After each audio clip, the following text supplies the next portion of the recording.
Mga frequently asked questions sa National Police Clearance. Marahil madami pa rin kayong katanungan hinggil sa pagkuha ng dokumentong ito. Tara na at ating talakayin at sagutin ang inyong mga katanungan. Unang katanungan.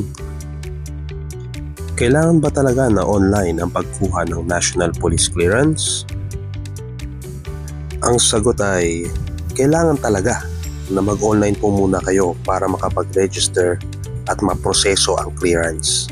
Madali lang naman po ito kaysa po sa local police clearance na ire-require ka na kumuha ng barangay clearance at sedula. Ang pag-online ay kaya niyong gawin kahit sa comfort ng loob ng inyong bahay. Maaari din naman po kayo magpa-assist sa police station na pagkukuhanan nyo ng clearance. Number 2, FAQ. Land bank lang ba talaga ang tanging payment option?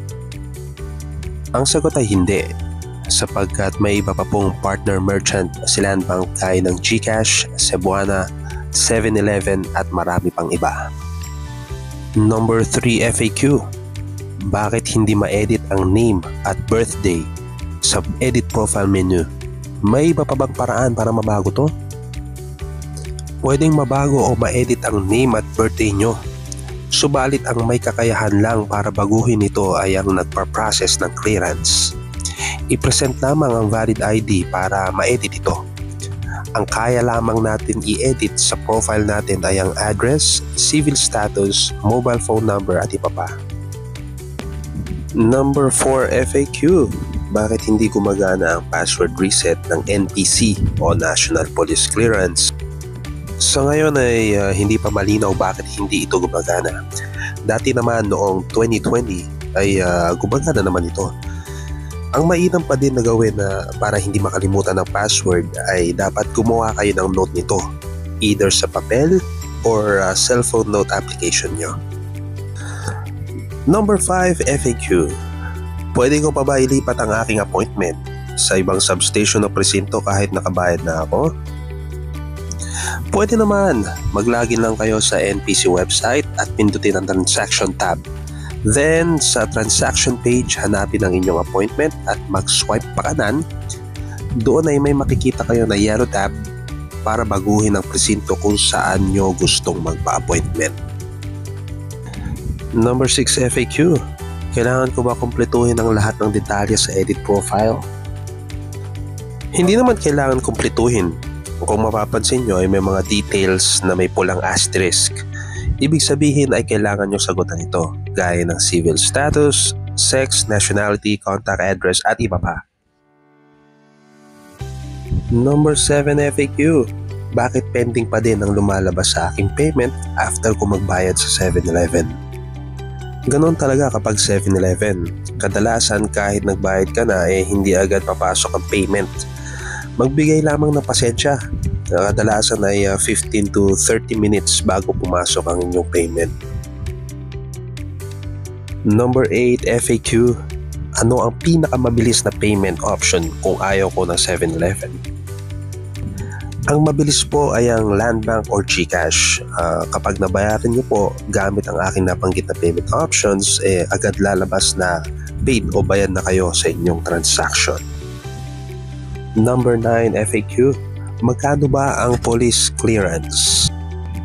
Kapag kayo ay nagbayad through Land Bank iAccess ay 150 po lamang ito.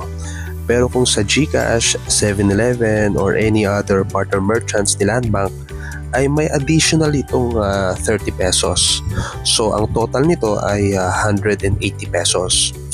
Pero kung ikaw ay senior citizen, 150 lamang po ang inyong babayaran regardless kung ginamit mo ay GCash or ang mga nabanggit ko na partner merchants. Number 10 and final FAQ. Ano ang recommended na payment options bukod kay Land Bank, GCash or 7-Eleven? Well, maire-recommend ko rin ay ang Cebuana Luwilier. Gaya ng GCash, kapag nabayaran nyo, magre-reflect agad yung payment nito. Subalit, bakit hindi ko ba siya nabanggit kanina kasama nila 7-Eleven, GCash or Land Bank?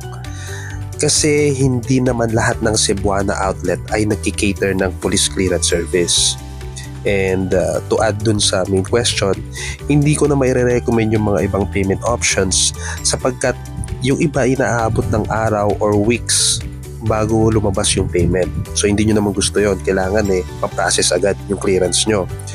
Hindi ko nababanggitin pa kung ano yung mga partner merchants na yon. Ang mahalaga na sabi ko sa inyo, best payment options.